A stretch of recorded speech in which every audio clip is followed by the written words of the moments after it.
beauty. All I have ever wanted is to create things that are beautiful. A young boy is walking in the street with his mother. He looks up with wonder in his eyes as the sky becomes clouded with purple and green balloons. I want to create things that no one has ever seen before. I want the sublime.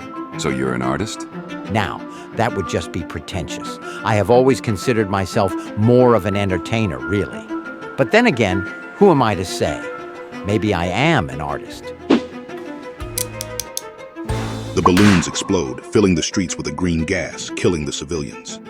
I do like to challenge them. I aim to give my audience what they need, not what they want. Happiness, laughter. Yes, laughter. That is true beauty. The Joker walks triumphantly through the body-ridden street, like an actor taking the stage after a spectacular performance. I mean, if you can't enjoy the doing, then why bother, right? Life is meant to be savored. Batman cracks Joker across the face, bringing his sadistic performance to an end. Next, we see the Joker sitting across from Dr. Ben in an Arkham Asylum interrogation room. The scene we have just witnessed was a flashback from the Joker's most recent spectacle. Ben is a psychiatrist who is trying to figure out Joker's condition. He believes he can cure it. The Joker thinks Dr. Ben's suggestion of a cure is humorous and argues that this consultation is less about his own condition and more about Ben's ego. Dr. Ben's superior decides that the Joker is beyond saving, and that spending too much time with the psychopath is dangerous for Ben's mind. She gives him 2 weeks to finish the treatment before she cancels the program. Ben returns home to his loving wife and son. They are pleased to see him. They share a meal together before Ben takes his son to bed for a bedtime story. The story is about Happyville, the happiest place there ever was. One day, a character called Mr. Smiles arrives at the joyful town. Mr. Smiles is a chainsaw-wielding clown who wants to show the town how his contraption works. And so the blades and teeth of Mr. Smiles' happy machine began to spin and spin. Ben suspects that something is wrong with this story and suggests that they stop reading, but his son insists that he continue. The murderous scene Ben finds on the following page shocks him. Ben tells his son that they must stop there, much to the boy's disappointment. Strange things begin to occur to the doctor. He finds himself sleepwalking at 8 a.m., woken by a dream of a popping purple balloon, only to be stopped at the door by his wife. In their next session, Dr. Ben questions the crazed criminal on one of his historical stunts, known as the fish. It's almost like performance art to you, isn't it? The doctor digs into the Joker's past, suggesting that he must have some knowledge of chemistry. The Joker states that he has never let his origin story slip, but says that he'll tell the doctor where he comes from anyway. Once upon a very long time ago, there was a happy, happy place in a happy, happy forest. And wouldn't you just know it, this place was even called Happyville. And everyone in Happyville knew each other, and they were the very best of friends. That is, until Mr. Smile came to town. Ben runs out of the interrogation room in terror and washes his face in the bathroom. Ben sees blood dripping from the bathroom stall door and hesitantly goes to open it. Inside the stall, he finds the dead body of an Arkham employee, only to realize that it was a hallucination. It appears the doctor's mind is already within the Joker's grasp. Our second chapter opens on a dark and gloomy night as Ben is driving to Arkham's diner. There are two worlds. There is the world that most of us inhabit. This is where we live our day-to-day lives. For the sake of simplicity, let's call this the real world. The doctor explains in his monologue that another world exists, but it can only be seen and inhabited by very special people. Inside of Arkham's diner, the doctor finds all of Batman's foes, either as customers or as staff. The doctor is greeted by Two-Face, and in the background we can see Bane, the Croc, Harley Quinn, and others. The Joker sits down in a booth with Ben. What is this place? Harley Quinn comes to the table carrying a silver platter, and inside the cloche is Ben's decapitated head, covered in the Joker's face paint. Ben holds his mouth in horror, with tears running down his face, while he watches the Joker pick at his brains. There are two worlds, but what happens when you no longer know which one you're in? What I mean is, when you go mad, will you even realize it? Ben wakes up abruptly in his bed next to his wife. Could that have all been some kind of sick dream? Ben walks downstairs where his son is watching a Mr. Smiles interactive story on his smartphone. The boy tells Ben a joke. Why don't cannibals eat clowns? Because they taste funny.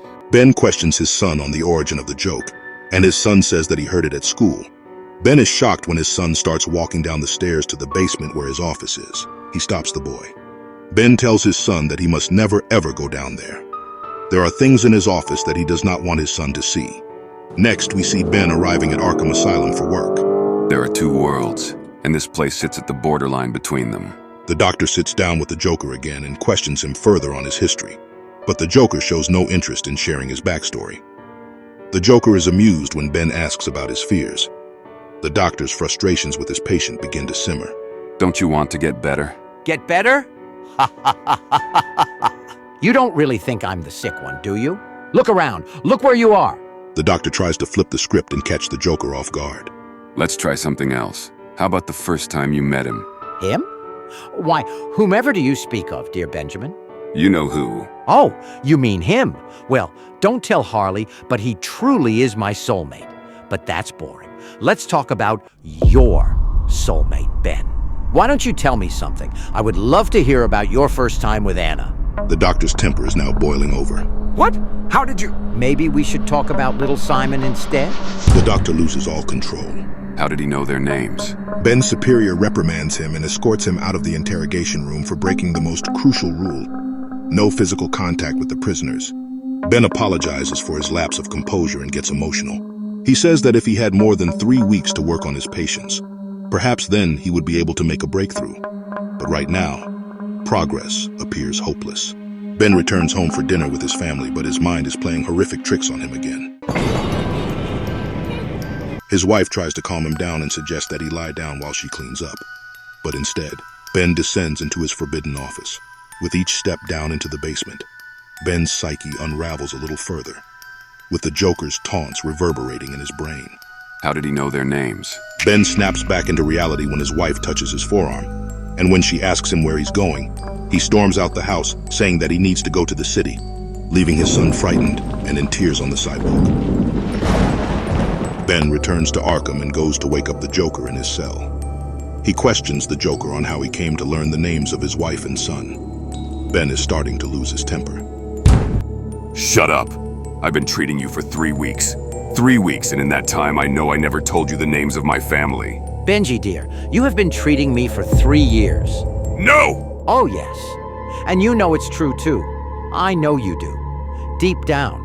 No, stop it! I know Anna and Simon's name because you told me, months ago. You told me right after Anna left you and took your son with her. The doctor rushes home and realizes that the Joker is telling the truth, and that he has been living in this so-called second world, the world of madness. Ben realizes that his life has fallen apart around him without him noticing. Ben makes his way down into the basement and then paints his face like a clown. The mad doctor returns to Arkham and whacks the security guard across the face with a crowbar. Ben steals the keys and pays the Joker a visit in his cell. Ben wants to know what the Joker has done to him. The Joker tells Ben that all he's done is to set him free by removing his societal mask. Madness is a doorway to freedom, and I've given you the key. All we have to do is walk through together. Ben breaks down in tears because he feels like he has lost everything, but the Joker consoles him. She took your son. She left you. She could not accept who you truly are, Ben. That's why I'm here. The alarm sounds as armed guards with riot shields are making their way towards the inmates. The guards are stopped in their tracks after Dr. Ben opens all the cell doors from the control room. The Joker gives Ben a piece of paper with an address on it and tells him that this is the location of his wife and son. That's where we will begin. While Arkham's inmates keep the guards occupied in the corridor, Joker and the Mad Doctor make their escape. They are stopped by a guard outside. Freeze! Ben does not hesitate and shoots the guard. Both the Doctor and the Joker look at the guard's lifeless body and then burst out into laughter. The Joker takes Ben to a warehouse, where he suits up in his iconic purple suit that has been in storage. Batman arrives on the scene and begins fighting with the Joker, who uses concealed gas canisters to counterattack and enable Dr. Ben to escape to find his wife and son. Batman interrogates Joker. Answer me. What have you done to that man? Oh, this is a good one. A long-term project of mine. Right now, the good doctor is on his way to his dear sweet estranged wife and son. Now the choice is yours, Bats. You can have me, or you can save them. Batman tells the Joker that he will be back for him and rushes off to find the Doctor.